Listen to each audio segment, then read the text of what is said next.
வளமுடன்மா. நன்றிம்மா. வாழ்க இறைநிலை, வாழ்க பிரபஞ்சம், வாழ்க வையகம், வாழ்க வளமுடன். வாழ்க இறைநிலை, வாழ்க பிரபஞ்சம், வாழ்க வையகம், வாழ்க வளமுடன். வாழ்க இறைநிலை, வாழ்க பிரபஞ்சம், வாழ்க வையகம், வாழ்க வளமுடன். அனைவருக்கும் வணக்கம். இந்தியாவில் அரசியல் மற்றும் ஆன்மீக தரவுகளில் முக்கியமாக அறியப்பட்டவர் நம்முடைய மகாத்மா காந்தி அவர்கள். அவர்கள் வறுமையை போக்கவும், பெண்களின் உரிமையை விரிவுபடுத்தவும், மதம் மற்றும் இன நல்லிணக்கத்தை கட்டி எழுப்பவும், ஜாதி அமைப்பில் அநீதிகளை அகற்றவும் நாடு தழுவிய பிரச்சாரங்களை நடத்தியவர் நம்முடைய தேசத்தந்தை மகாத்மா காந்தியடியார் அவர்கள். இங்க நம்முடைய திண்டுக்கல் மாவட்டத்துல சிறுமலை தொடர்ல இயற்கை எழிலோட 1956 நிறுவப்பட்டது காந்தி கிராமம். அங்க 8 பள்ளிகள், 12 துறைகள், 16 மையங்களை கொண்டது. NAAC அங்கீகாரம் A கிரேடு பெற்றது. இந்த கிராமங்கள் பெண்களின் கல்வி முன்னேற்றத்துக்காகவும் கிராமிய பண்பாட்டு வளர்ச்சிக்காகவும் தொடங்கப்பட்ட ஒரு யூனிவர்சிட்டி இது. இதுவும் மத்திய அரசினுடைய கட்டுப்பாட்டில் இருக்கிறது. இங்கு பேராசிரியராகவும் இயக்குனராகவும் உள்ள டாக்டர் ரவிச்சந்திரன் அவர்கள் இங்கு உரையாற்ற நமக்காக வந்திருக்கிறார்கள். அவர்கள் காந்திய சிந்தனை மற்றும் அமைதி அறிவியல் துறையில் பேராசிரியராக இருக்கிறார். 65 ஒரு இளைஞர், நிறைய பட்டங்கள் பெற்றிருக்கிறார். MA காந்திய சிந்தனை, MA English, MS yoga, MPhil, PhD மதங்களுக்கு இடையேயான உரையாடல்கள், முதுகலை டிப்ளமோ பட்டம் பெற்றிருக்கார். இவர் museum and constructive programmes of Mahatma Gandhi university டைரக்டரா இருந்திருக்கார். ஏகப்பட்ட கண்ட்ரீஸுக்கு விசிட் பண்ணியிருக்காரு. முக்கியமான best youth award, Mahatma Gandhi award, helping hands அவார்டுன்னு சொல்லிட்டு நிறைய அவார்டு வாங்கியிருக்காரு. இவர் மகாத்மா காந்தியும் உலக அமைதியும் என்ற தலைப்பில் நம்முடன் பேச இருக்கிறார். ஐயா அவர்களை வரவேற்கிறேன். வாழ்க வளமுடன் ஐயா, நீங்க பேச தொடங்கலாம். வணக்கம் மேடம். வாழ்க வளமுடன், வாழ்க வையகம். மகரிஷி அவர்களுடைய 19வது மகா சமாதி தினத்திலே அற்புதமாக இந்த நிகழ்ச்சியை ஏற்பாடு செய்திருக்கிறீர்கள். இதை ஏற்பாடு செய்த அன்பு சகோதரர் மதன் அவர்களுக்கும், என்னை மிகச்சிறப்பாக அறிமுகம் செய்த சகோதரி கவிதா ஞானமணி அவர்களுக்கும் என்னுடைய நன்றியை தெரிவித்துக் கொள்கிறேன். இதை கேட்டுக்கொண்டிருக்கிற சகோதர சகோதரிகள் அனைவருக்கும் என்னுடைய காலை வணக்கம். நான் ஒரு சாதாரணமான ஒரு ஆசிரியர் தான். கொஞ்சம் அதிகமாகவே சகோதரி அவர்கள் என்னை பற்றி கூறிவிட்டார்கள். காந்தியடிகளை பொறுத்தவரையிலே காந்தியடிகள் அடிப்படையிலே ஒரு அரசியல்வாதி. ஆனா அவர் அரசியலிலே ஆன்மீகத்தை கலந்தவர். காந்தி சொன்னார், ஐ ஆம் ஸ்பிரிச்சுவலைசிங் பாலிடிக்ஸ் என்று. ஆனால் பலர் இன்று ஆன்மீகத்திலே அரசியலை கலக்கிறார்கள். வருத்தமான ஒரு விஷயம். அந்த வகையிலே நமக்கு கிடைத்தவர் இந்த 20வது நூற்றாண்டிலே 21வது நூற்றாண்டிலே மகரிஷி வேதாத்ரி மகரிஷி அவர்கள். காந்தியடிகளை பொறுத்தவரையிலே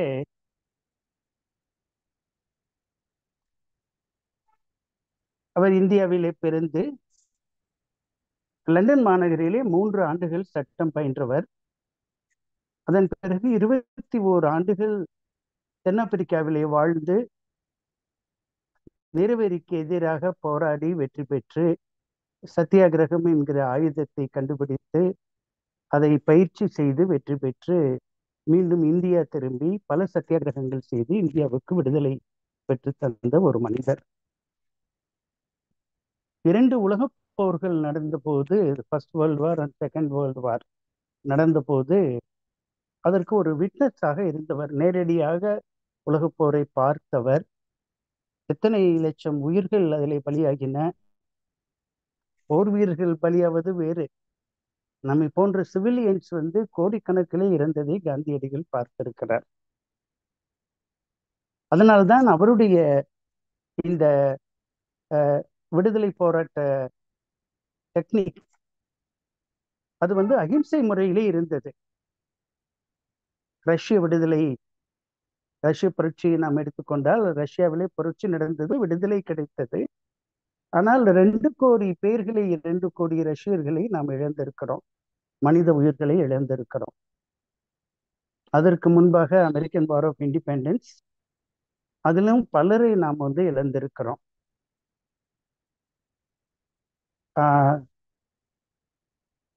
சைனீஸ் ரெவல்யூஷன், இப்படி பல போராட்டங்களிலே, பல விடுதலை போர்களிலே, அவை அனைத்துமே வன்முறையில் நடந்த போராட்டங்கள்.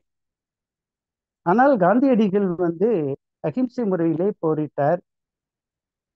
யாரையும் நாம கொல்லல, நம்முடைய விடுதலை போர்ல நம்ம வெள்ளையர்கள் யாரையும் கொல்லல. அங்கங்கே ஒரு சில சம்பவங்களை தவிர நாம் தான் இறந்தோம். ஒரு திருப்பூர் குமரன், ஒரு தில்லையாடி வள்ளியம்மையை நாம் இழந்தோம். நம்முடைய இரத்தத்தை சிந்தினோம், நாம் தியாகம் செய்தோம், நமக்கு விடுதலை கிடைத்தது. இது ஒரு வித்தியாசமான ஒரு வரலாறு. உலக வரலாற்றிலேயே இந்திய விடுதலை என்பதுதான் ஒரு புதிய விடுதலையாக, புதிய அணுகுமுறையாக இருந்தது என்பதை நாம் பார்க்கணும். இஸ்ரேல் நாட்டுக்கு நான் ஒரு முறை பயணம் செய்த போது எங்களை வழிநடத்தி சென்று கொண்டிருந்த அந்த கைடு, ஒரு பொண்ணு, சின்ன பொண்ணு. அந்த பொண்ணு பார்த்தா ஆர்டிஃபிஷியல் இன்டெலிஜென்ஸ்ல பிஹெச்டி பண்ணியிருக்கு. ஒரு பெரிய கோடீஸ்வர வீட்டு குடும்பம் போல. ஆனாலும் அந்த பொண்ணு கைடு வேலை பார்க்குது. நம்ம ஊர்ல பணக்காரங்கன்னா வேலை பார்க்க மாட்டாங்க. அந்த பொண்ணுகிட்ட கேட்டேன், இந்தியா அப்படின்னா உனக்கு what you know about India, what memories come to you about இந்தியான்னு கேட்டேன். அந்த பொண்ணு உடனே சொன்னது Mahatma Gandhi. Okay, what you know about Mahatma Gandhi அப்படின்னு கேட்டேன். And Mahatma Gandhi it's a freedom fighter, he is the leader, tall leader அப்படின்னு சொல்லிச்சு அந்த பொண்ணு. எனக்கு ரொம்ப ஆச்சரியமா இருந்தது. நம்ம நாட்டுல இதை நாம காந்தியை தெரிந்து கொள்ள மறுக்கிறோம். ஆனா இஸ்ரேல் நாட்டுல இருக்கிற ஒரு சின்ன பொண்ணு, மாடர்ன் சயின்ஸ் அண்ட் டெக்னாலஜி படிச்சுட்டு இருக்க பொண்ணு, காந்தியை நல்லா தெரிந்து மதிக்கிற ஒரு பெண்ணாக இருக்கிறதே என்று எனக்கு ஒரு ஆச்சரியமாக இருந்தது. காந்தியடிகளுடைய 70வது பிறந்த தினம் 1939 அக்டோபர் 2. அன்றைக்கு உலகம் முழுவதும் இருந்து வந்த பத்திரிகையாளர்கள் ஆல்பர்ட் ஐன்ஸ்டைனை சென்று சந்தித்தார்கள். ஆல்பர்ட் ஐன்ஸ்டைனிடம் அவர்கள் கேட்டது, இந்த காந்தியடிகளை பற்றி நீங்கள் என்ன நினைக்கிறீர்கள், இவர் எப்படிப்பட்ட மனிதர் என்று ஒரு கேள்வியை கேட்டார்கள். ரொம்ப ஆச்சரியமா இருக்குது. நம்ம காந்தியோடைய பர்த்டேல அவங்க காந்தியை பார்க்க வரணும், ஆனா அவங்க ஆல்பர்ட் ஐன்ஸ்டைனை பார்க்க போனாங்க.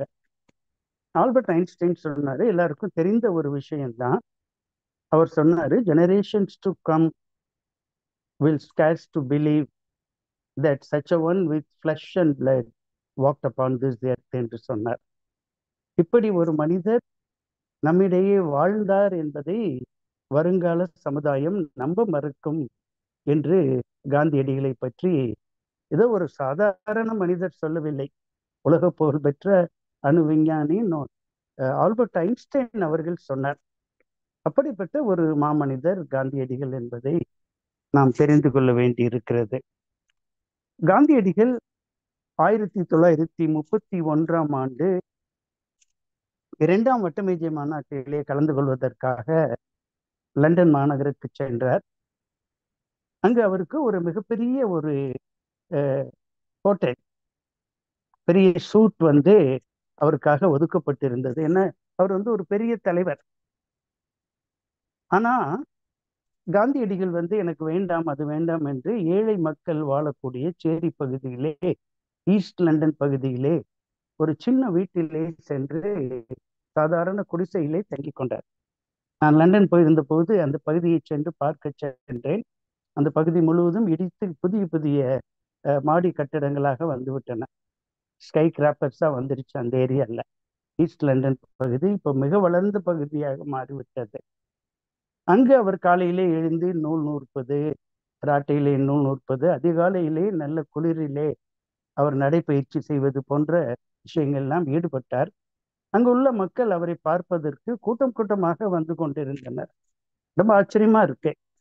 ஒரு குழந்தை வந்து ஒரு நாள் காந்தியை பார்க்க வந்து அஃப்கோர்ஸ் அதுக்கு முன்னாடி அங்கிருந்த பெண்கள், நிறைய பெண்கள் வந்து காந்தியடிகளிடம் கோபமாக வந்தார்கள். உன்னால தான் எங்க கணவன்மார்களுக்கு வேலை போய்விட்டது, இங்க இருக்கிற மில்ஸ்ல, டெக்ஸ்டைல் மில்ஸ்ல எங்க நிறைய பேருக்கு வேலை போயிடுச்சு அப்படின்னு சொல்லி கோபமாக கேட்டார்கள். காந்தியடிகள் பயந்து ஓடி விடவில்லை. நம்ம தலைவர்கள் பலர் வந்து கதவு பூட்டிட்டு உள்ள உட்காந்துருவாங்க, இல்ல எனக்கு பார்க்க நேரம் இல்லைன்னு சொல்லிடுவாங்க. காந்தி நேரடியாக சென்று கோபமாக இருந்த பெண்களிடம் உரையாடினார். இல்ல, உங்க நாட்டுல வந்து 35,000 பேருக்கு வேலை போயிருக்கு, எங்க நாட்டுல 35 கோடி பேர் வேலை இல்லாம இருக்கிறோம், எது நியாயம் என்று கேட்டார். உடனடியாக அவர்கள் புரிந்து கொண்டு காந்தியை புகழ ஆரம்பித்து விட்டனர். அந்த நேரத்தில் ஒரு குழந்தை வந்து காந்தியடிகளை பார்த்து, தாத்தா ஏன் நீங்கள் சட்டை இல்லாமல் இருக்கிறீர்கள், நான் சட்டை கொண்டு வரவா என்று கேட்டது. சரிம்மா கொண்டு வா என்று சொன்னார். நான் என்னுடைய தந்தையிடம் சென்று தாயிடம் சென்று நான் வந்து சட்டை கொண்டு வருகிறேன் என்று சொன்னது. அது அவர் சொன்னார், காந்தி எனக்கு மட்டும் இல்லை என்னுடைய குடும்பத்திற்கும் வேண்டும் என்றார். ஓகே, உங்க ஃபேமிலியில எத்தனை பேர் இருக்கிறாங்க? அந்த குழந்தை வந்து என்ன ஆரம்பித்தது, 1 2 3 4 என்று. இல்லம்மா, என்னுடைய குடும்பம் கொஞ்சம் பெரிய குடும்பம் என்று காந்தி சொன்னார். எவ்வளவு பெரிய குடும்பம்? என்னுடைய ஃப்ரெண்ட்ஸ் எல்லாம் கேட்டு ஃப்ரெண்ட்ஸுடைய பேரண்ட்ஸ் நான் வாங்கிட்டு வரேன்னு சொன்னார். இல்ல இல்ல, என்னுடைய குடும்பம் மிகப்பெரிய குடும்பம், 35 கோடி பேர்கள் வந்து என்னுடைய குடும்பத்துல இருக்கிறாங்க, அவங்களுக்கெல்லாம் ஆடை கொடுக்க முடியுமா என்றவுடன் அந்த குழந்தை அப்படியே நின்று விட்டதாம். இது வந்து நடந்த ஒரு வரலாறு. இதற்கு பின்னணியாக நாம் அப்படியே டவுன் மெமரி லேன் 1921ஆம் ஆண்டுக்கு வருவோம்.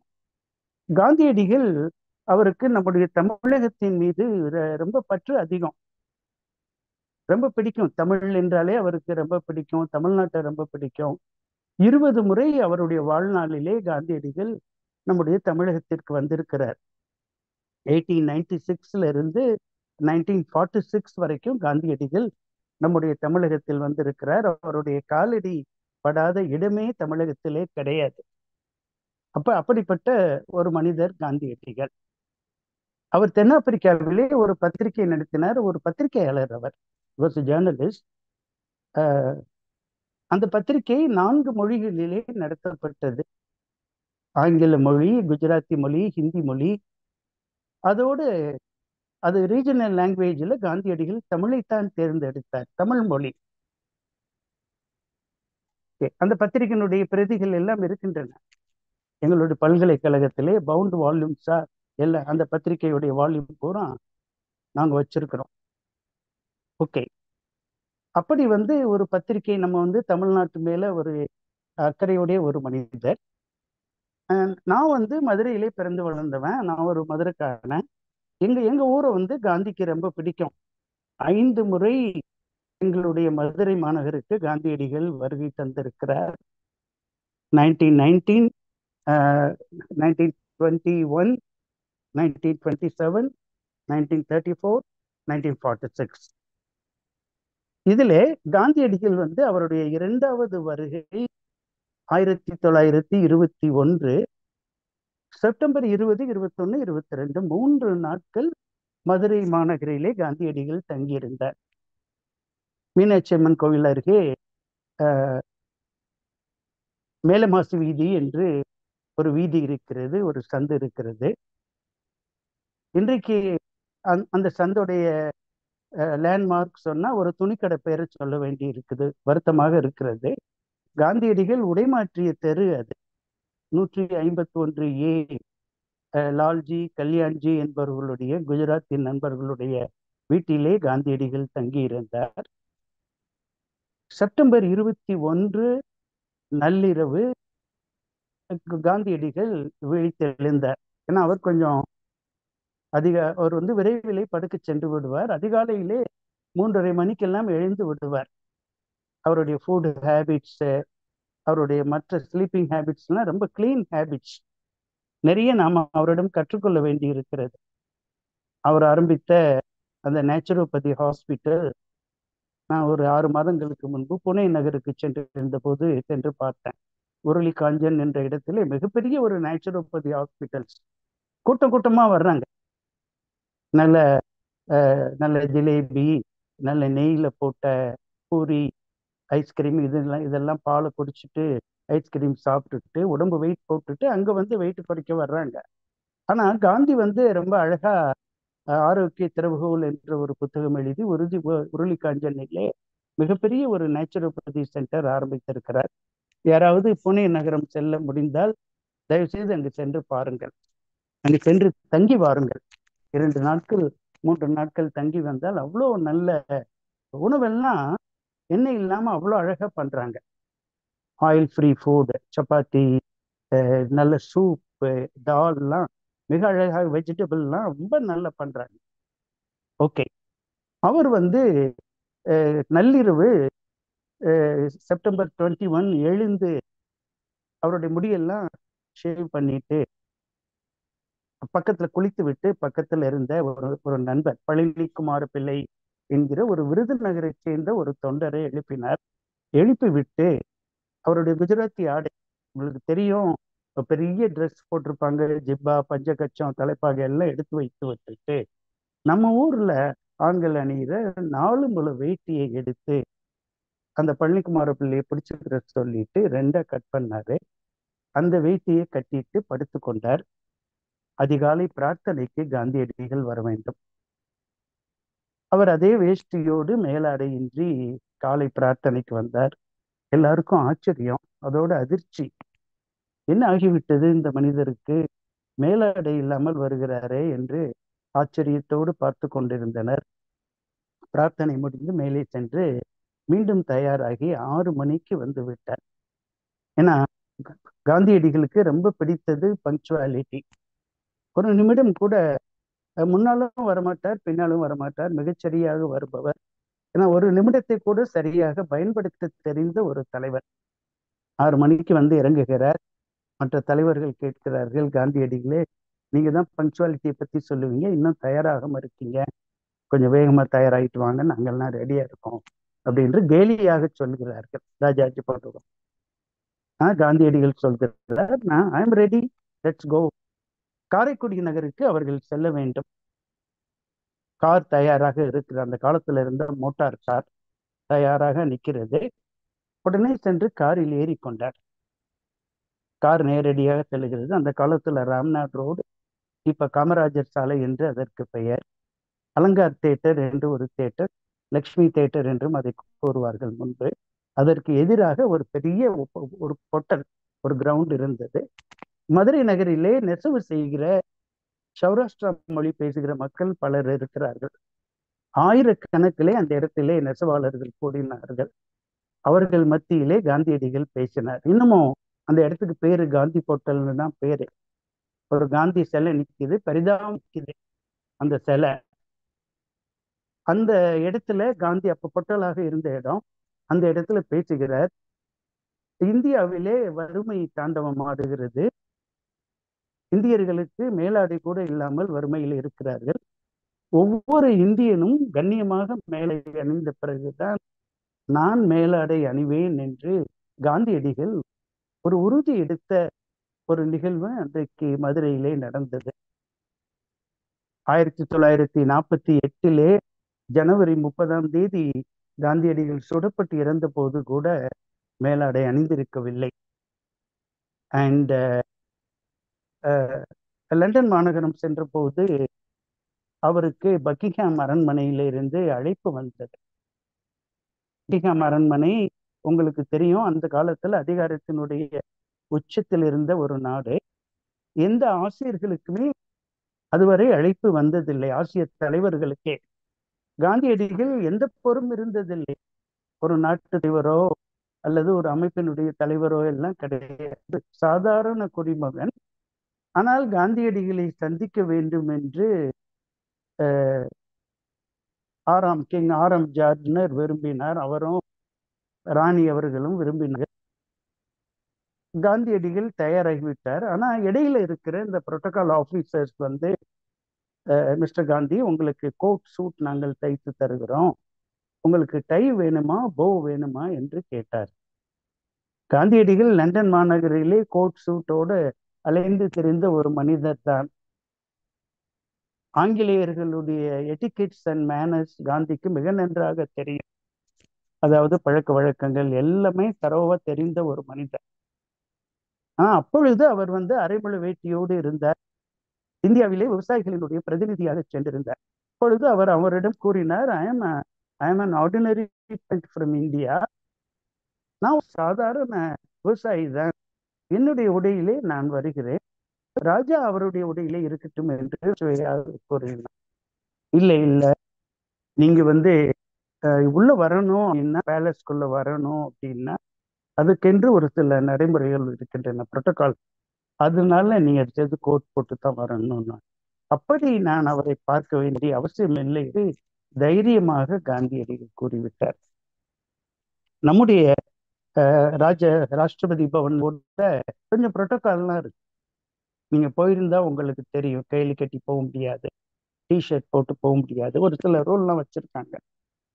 நாங்க கதர் சட்டை போட்டு போயிருக்கிறோம், அது வேற அரக்கை சட்டை போட்டு. ஆனா பேசிக் புரோட்டோகால்ஸ் இருக்கு, அதை யாரும் மீற முடியாது. காந்தியடிகளுக்காக வேறு வழி இல்லையானா ராஜா பார்க்கணும்னா இந்த ஆளை நான் விட்டுற விரும்பல அப்படின்னு சொல்லிட்டு காந்தியடிகளுக்காக விதிகளை மாற்றி எழுதி அந்த புரோட்டோகால்ல ஒரு சின்ன சேஞ்ச் பண்ணியிருக்கிறாங்க. அந்த பக்கிங்ஹாம் பேலஸ் போற புரோட்டோகால்ல மாற்றி எழுதி காந்தியடிகள் உள்ளே அழைக்கப்பட்டார். அந்த அரைமுழ ஆடையை சென்று ராஜா ராணி அந்த இளவரசர்களை எல்லாம் சந்தித்து பேசி சிரிக்க சிரிக்க வைத்து பேசி இருக்கிறார். ஒரு வித்தியாசமான மனிதர். அவர் அங்கிருந்து வெளியே வந்த போது அப்படியே பத்திரிகையாளர்கள் குழுமி இருந்திருக்கிறார், நூற்றுக்கணக்கானவர். என்ன மிஸ்டர் காந்தி, நீங்க இவ்வளவு உடை இல்லாம எப்படி தைரியமா போயிட்டு வந்தீங்க அப்படின்னு கேட்டிருக்கிறேன். அவர் சிரிச்சுக்கிட்டே சொன்னாரா, உங்களுடைய ராஜா தான் எல்லாருக்கும் தேவையான உடைகளை அணிந்திருக்கிறாரு என்று சிரித்து கொண்டே சொல்லியிருக்கிறார். enough clothes for everyone என்று சொல்லியிருக்கிறார். அப்படி ஒரு வித்தியாசமான ஒரு மனிதர் காந்தி என்பதை நாம் பார்க்க வேண்டும். அவர் அங்கிருந்து மீண்டும் சுவிட்சர்லாந்து நாட்டுக்கு செல்கிறார். அதற்கு பின்பு பிரான்ஸ் நாட்டுக்கு சென்று ஈஃபில் டவரை பார்க்கிறார். ஈஃபில் டவரை நான் அப்கோர்ஸ் ஈஃபில் டவர் முன்னாடி நின்று போட்டோ எடுத்துக்கிட்டேன், மேலே ஏறி புகைப்படம் எடுத்தேன். பிரமிப்பா இருந்தது. நாம் அனைவரும் பார்க்க வேண்டிய ஒன்று. இல்லை நான் வீடு கட்டுறேன், நகை போடுறேன், பணத்தை சேர்த்து வச்சுட்டு வாழ்க்கையெல்லாம் நம்ம வயதான பிறகு ஒன்றும் இல்லாமல் அதெல்லாம் அப்படியே வச்சுட்டு போயிடுறோம். டிராவல் பண்ணணும் ஃப்ரெண்ட்ஸ், நிறைய டிராவல் பண்ண வேண்டி இருக்கு. உலகத்துல பல விஷயங்கள் நமக்கு தெரிய வேண்டி இருக்கிறது. இந்த ஈஃபில் டவரை பார்த்தபோது காந்தி சர்க்காஸ்டிக்கா கமெண்ட் அடிக்கிறாரு, ஈஃபில் டவர்ல எத்தனை மனித உழைப்பு வீணடிக்கப்பட்டிருக்கும் என்கிற ஒரு கமெண்ட்டை காந்தி சொல்லிட்டு அடுத்து சுவிட்சர்லாந்து நாட்டுக்கு செல்கிறார். சுவிட்சர்லாந்து நாட்டிலே நோபல் பரிசு பெற்ற அறிஞர் ரொமைன் ரோலண்ட் யாரையும் அவர் பார்க்க விரும்பல. காந்தி என்ற உடனே இமீடியட்டா அவரை பார்த்து அவருடைய விருந்தினராக வைத்து இருவரும் உரையாடிய சம்பவம் நடந்தது. அதற்கு அடுத்தபடியாக காந்தி சென்ற நகரம் ரோம்.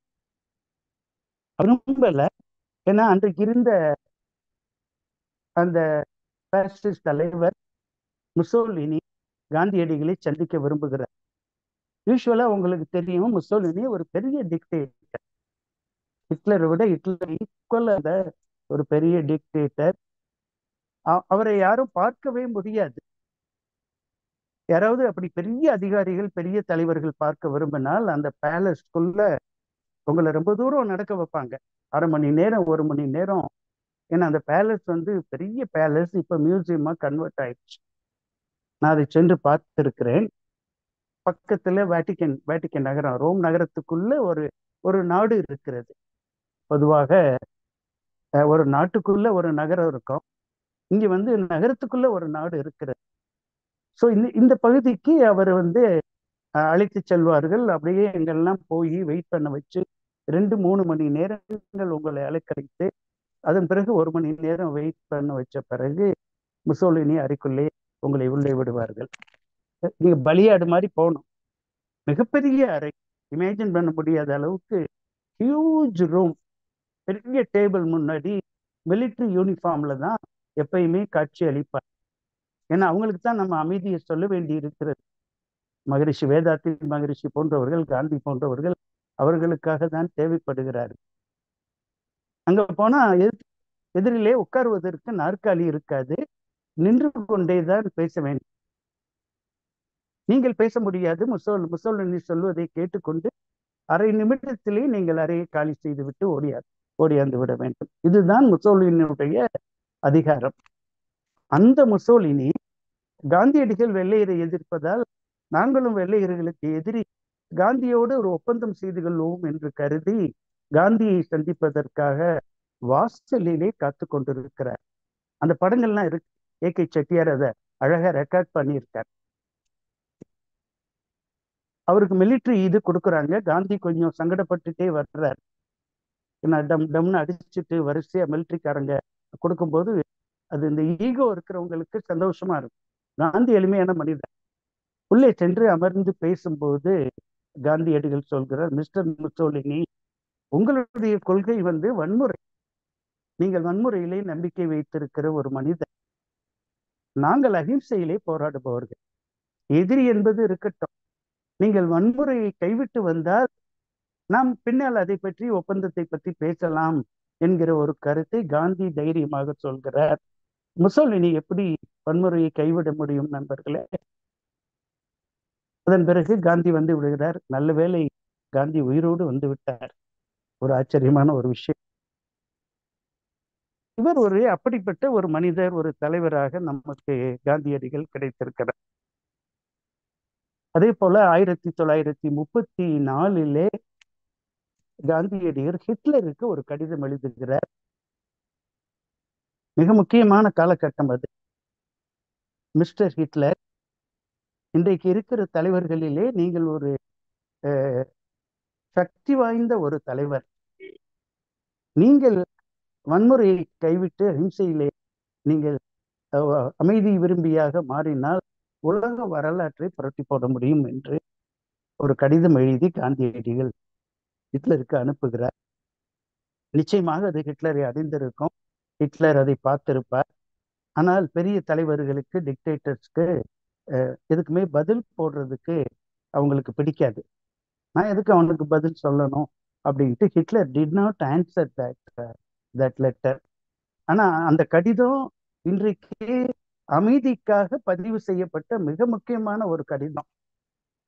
உங்களுக்கு எல்லாம் தெரியும் நண்பர்களே, ஹிட்லர் உலக வரலாற்றிலே, நான் ஜெர்மனி போயிருந்த போது 3 முறை அந்த நாட்டுக்கு சென்று இருக்கிறேன்.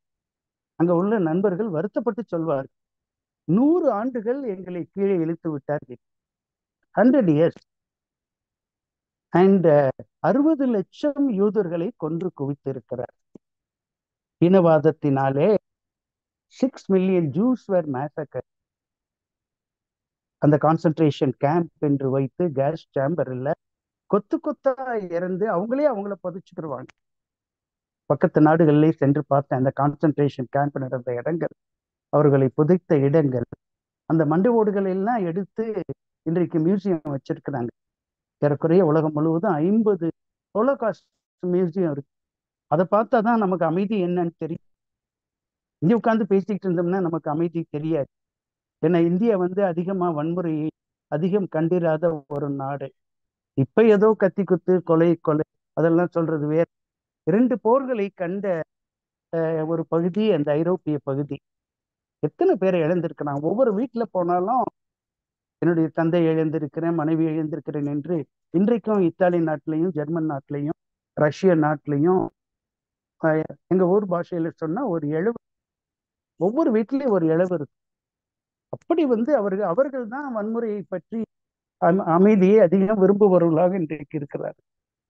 ஆனால் நிச்சயமாக இந்தியாவினுடைய பங்களிப்பு, இந்தியா ஒரு மாபெரும் நாடு, மாபெரும் சிந்தனையாளர்கள், பீஸ் ஆக்டிவிஸ்ட கொண்ட ஒரு நாடு.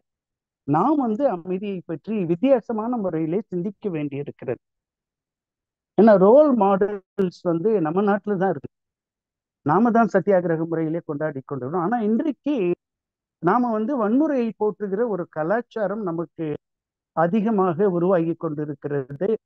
நம்ம பட்ஜெட்டு, இராணுவ பட்ஜெட் தான் நமக்கு அதிகமா இருக்கு. எஜுகேஷனுக்கு இருக்கணும், ரூரல் டெவலப்மெண்ட்டுக்கு பட்ஜெட் கூடணும், அக்ரிகல்ச்சருக்கு கூடணும். அதையெல்லாம் விடுத்து இராணுவத்துக்கு எத்தனை 1000 கோடிகளை நாம் கொடுத்து கொண்டிருக்கிறோம். ஒரு வருத்தமான விஷயம். அந்த பணத்தெல்லாம் கொஞ்சம் டைவர்ட் பண்ணி நம்ம அக்ரிகல்ச்சருக்கும் ரூரல் டெவலப்மெண்ட்டுக்கும் எஜுகேஷனுக்கும் பண்ணோம்னா இந்தியா உலகத்துல ஒரு வளம் கொளிக்கிற ஒரு நாடாக மாறும். வல்லரசாக நாம் ஆக வேண்டாம் நண்பர்களே, ஒரு நல்லரசாக மாறும். செல்ஃப் கண்டெய்ன்டு கண்ட்ரியா எல்லா வளங்களும் நமக்கு இருக்கிற ஒரு நாடு, அப்படிப்பட்ட நாடாக நாம் மாற வேண்டும். எத்தனை நதிகள்! நான் காஷ்மீர் போயிருந்த போது பார்த்தேன், சிந்து நதி அப்படி ஓடுகிறது. சேலம், ஜேனா, ரவி, பியாஸ், ஜட்லஜ் அங்கேயும் காஷ்மீர்லையும் பஞ்சாப்லையும் ஓடுது. நர்மதை, தப்தி, கங்கை, யமுனை, பிரம்மபுத்திரா, நமக்கு கோதாவரி, நம்ம வைகை, தாமிரபரணி, எத்தனை நதிகள் நம்ம நாட்டுல ஓடுது. இதை வச்சு எவ்வளவு அருமையாக மேற்கு தொடர்ச்சி மலை, கிழக்கு தொடர்ச்சி மலை, எத்தனை மலைகள் நமக்கு இருக்கின்றன. இதெல்லாம் வைத்து ஒரு மாபெரும் நாடாக நம்மால் மாற முடியும். மிகப்பெரிய தலைவர்கள், சிந்தனையாளர்கள் நமக்கு இருக்கிறார்கள். இணைந்து செயல்பட்டு ஒரு புதிய நாட்டை, ஒரு வளமான நாட்டை, உலகத்திற்கு வழிகாட்டக்கூடிய நாட்டை நாம் உருவாக்க வேண்டிய ஒரு காலகட்டத்தில் இருக்கிறோம். இந்த ஒரு அருமையான நல்ல நாளிலே மிக நல்ல ஒரு ஏற்பாடு செய்த நண்பர்களுக்கும் சகோதரிகளுக்கும் என்னுடைய மனமார்ந்த நன்றியை நான் தெரிவித்துக் கொள்கிறேன். வாழ்க வளமுடன், வாழ்க வையகம். வாழ்க வளமுடன் ஐயா. மகாத்மா காந்தியை பத்தி எல்லாருக்கும் நிறைய படிச்சிருக்கோம் நம்ம. ஆனா ஐயா அவரோட இங்க இருந்து ஆரம்பிச்சு அவர் உலகம் ஃபுல்லா சுத்தினது, எங்கெங்கெல்லாம் போனார் அப்படிங்கறத அவ்வளவு அழகா சொல்லியிருக்காங்க. நேச்சுரோபதி காலேஜ் புனேல ஆரம்பிச்சிருக்காரு அப்படிங்கிறத நமக்கு கோட் பண்ணி சொல்லியிருக்காங்க. அவரு ஆடை துறந்தது நம்முடைய மதுரை மண்ணுல தான். அந்த ஆடை துறந்ததுனால என்ன காரணங்கிறதையும் அழகா நமக்கு விளக்கி சொன்னாங்க. அங்க ஈஃபில் டவர்ல மனித உழைப்பு வீணானது அப்படிங்கிறத அவர் எவ்வளவு வருத்தத்தோட பதிவு பண்ணியிருக்காரு. இவருக்காக பக்கிங்காம் பேலன்ஸ்லயும் முசோலினியும் காத்து கிடந்தது ஏன் அப்படிங்கிற ஒரு கொஷின் நமக்கு வரும்போது, இங்க மகாத்மா காந்தி அவ்வளோ பெரிய ஒரு கிளாமரான ஆளும் கிடையாது, ஒரு வயதான ஒரு மனிதர். அவருக்கு இவ்வளவு முக்கியத்துவம் கிடைக்குது அப்படின்னா அவர் எவ்வளவு வெளிப்படைத்தன்மையா, எவ்வளவு ஆன்மீக அறிவோட மக்களுக்கு எவ்வளவு நல்ல விஷயங்களை கொடுக்கணும் அப்படிங்கிறத நினைச்சிருக்காரு அப்படிங்கிறத ஐயா அவ்வளவு அழகா சொன்னாங்க. நம்மையும் மற்றவங்களையும் மேம்படுத்துறதுக்காக நம்ம படைக்கப்பட்டோம்னு காந்தியடிகள் சொல்லியிருக்காங்க. அவர் செஞ்ச இந்த மக்களுடைய மேம்பாடு, உலக அமைதி, மனித அமைதி, எல்லா இடமும் அவருடைய அகிம்சையும் அந்த அவருடைய ஆன்மீக அறிவும் பரவணும். ஐயா அவர்கள் மிக தெளிவாக ஒவ்வொரு வருடம் வாரியாக அவர் என்னென்ன பண்ணாருங்கிறத தெளிவா எடுத்து கூறினாங்க. இராணுவத்திற்கு வீண் செலவு செய்யறத விட விவசாயத்துக்கு செலவு செய்யணுங்கிறத ஐயா கடைசியா முடிச்சாங்க. இவ்வளவு சிறப்பாக உரை வழங்கிய டாக்டர் டி ரவிச்சந்திரன் ஐயா அவர்களையும், காந்தி கிராமம் கிராமிய அமைப்பில் இணைந்து தொன்றாற்றும் அன்பர்கள் அனைவரையும், அவர்களது அன்பு குடும்பங்களும் அருள் பேராற்றல் கருணையினால் உடல் நலம், நீலாயுள், நிறை செல்வம், உயர் புகழ், மெய்ஞானம் பெற்று ஓங்கி வாழ்க வளமுடன். வாழ்க வளமுடன் ஐயா. நன்றி ஐயா, நன்றி. Madam, thank you so much. நன்றி ஐயா. நன்றி. அடுத்த நிகழ்வை தொடர இறை ஆசிரியர் பெரியநாயகி அம்மா அவர்களை அன்போடு அழைக்கிறேன். வாழ்க வளமுடன் அம்மா. வையகம், வாழ்க வையகம், வாழ்க வளமுடன். வாழ்க வையகம், வாழ்க வாழ்க வளமுடன். வாழ்க வையகம், வாழ்க வையகம், வாழ்க வளமுடன். வாழ்க வையகம், வாழ்க வையகம், வாழ்க வளமுடன். வாழ்க வையகம், வாழ்க வையகம், வாழ்